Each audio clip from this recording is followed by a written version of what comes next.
Hello guys, आज हामी खुवाई खाँदैछौँ अनि त्यसपछि स्पेसल खानाहरू त अब बन्दैछ बिस्तारै। अनि उहाँ चाहिँ हुनुहुन्छ एकचोटि उस्काउने मलाई यहाँ हुनुहुन्छ अनि एउटा चाहिँ यहाँ हुनुहुन्छ मसला ससला सबै तयार पार्ने। अनि म चाहिँ एउटा बिरालो मार्न लगाएको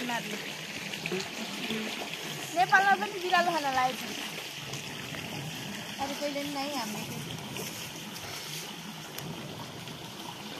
ए प्लस अभिषेक प्लस अन्जना। ल गाइस, यहाँ हुनुहुन्छ एउटा, यहाँको नाम चाहिँ मैले बिर्सेँ नै, बुठे सर हुनुहुन्छ यहाँ। अनि टक्क लाएर हामी चाहिँ यहाँ एक पानी आएको छौँ। यति दामी भ्यू छ। अनि एउटा चाहिँ म यता छु।